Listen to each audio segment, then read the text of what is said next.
मर्गेली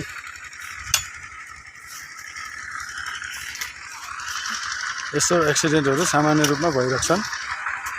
तपाईहरु हेर्दै हुनुहुन्छ दीपक लामगादेको च्यानल।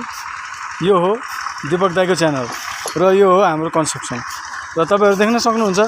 अब हाम्रो 1 महिनाको अथक प्रयासपछि अब हामी चाहिँ अप्पर टाई बिम अथवा चाहिँ डीपीसी अब लास्ट बिममा चाहिँ हामी आइसकेका छौं। यहाँनिर अब आज सबैतिर चाहिँ यहाँ एकछिन हट्नुपर्ने अवस्था आएको छ। एकदम उत्साहका साथमा साथीहरूले काम गर्दै हुनुहुन्छ। यहाँ हुनुहुन्छ गम दाइ है, यहाँ दीपक दाइ, सुरज, सन्तोष, गोपी दाइ, जेठा सर, गोपी सर, उता ए झन्डै उता टेकाएको ल। ठिक छ बाइ द वे, यो हामी चाहिँ बिहानैदेखि लागि परेका थियौँ।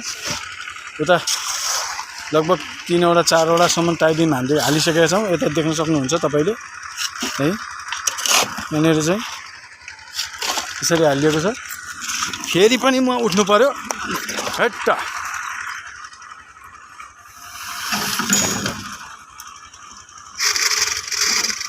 उहाँ हुनुहुन्छ गम दाइ।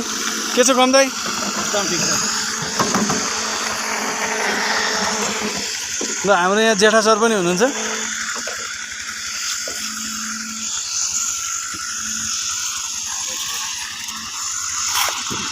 यहाँ चाहिँ अघि हामीले चाहिँ 5 बोराको बाना हालेका थियौँ। 5 बोरा होइन त गोपी सर? हो, जुत्ता हराएको मान्छे तपाईँ नै होइन? हो। हाम्रो अर्को हुनुहुन्छ यहाँ गोपी दाइ। के छ, खाजा खानुभयो दाइ?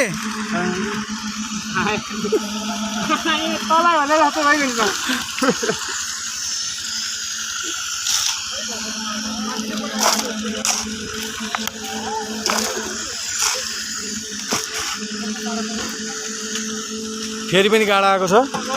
म यो गाडाको बिचमा परिराखेको छु आज।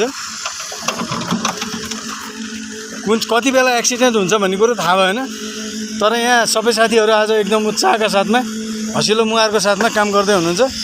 यो एउटा चाहिँ अलिकति एउटा उपलब्धि पनि हो। अलिकति भाइब्रेटरको साउन्डले चाहिँ अलिकति अप्ठ्यारो पार्ला। यहाँ हुनुहुन्छ अब हाम्रो दीपक दाइ इन्चार्ज। तपाईहरूले सबैले चिन्नु नै भएको छ है। दीपक दाइ के छ? एकदम ठिक छ सर। आज अलि ढिलो भयो है? आज ढिलो भयो, अब केही छैन, सकिन्छ है? सकिन्छ। अब हाम्रो आज यो टाई बिमदेखि लिएर शेरवाल सबै सकिन्छ होइन त? अनि ल अब हाम्रो एउटा खुर्किलो पार भयो होइन त? हजुर। तपाईहरूलाई एक तला घर हामीले पुगिसक्यौँ। लगभग 11.5 फिट पुग्यौँ है त्यहाँ हामीले तल। 11.5 12 फिट चाहिँ पुगिसकेका छौँ हामीले। एक तला घर चाहिँ हामीले पुर्दिन्छौँ अब। र अब तपाईहरूले चाहिँ अब तपाईहरूलाई एउटा अवसरको पनि यदि खोजीमा हुनुहुन्छ भने तपाईहरूले चाहिँ अब हाम्रो दीपक दाइलाई चाहिँ सम्पर्क गरेर आउन सक्नुहुन्छ। यो च्यानलमा उहाँको नम्बर पनि छ है। तपाईहरूले यो च्यानललाई चाहिँ लाइक सब्सक्राइब गरिदिन सक्नुहुन्छ। यस्तै भिडियोहरू आगामी दिनहरूमा पनि आउनेछन् र तपाईहरूले यसबाट चाहिँ केही उपलब्धि लिन सक्नुहुन्छ। र तपाईहरूलाई निर्माण सम्बन्धी सम्पूर्ण सुविधा अथवा चाहिँ तपाईहरूको निर्माण कार्य केही गराउनु पर्ने छ भनेदेखि हाम्रो दीपक दाइले सम्पर्क गर्न सक्नुहुन्छ।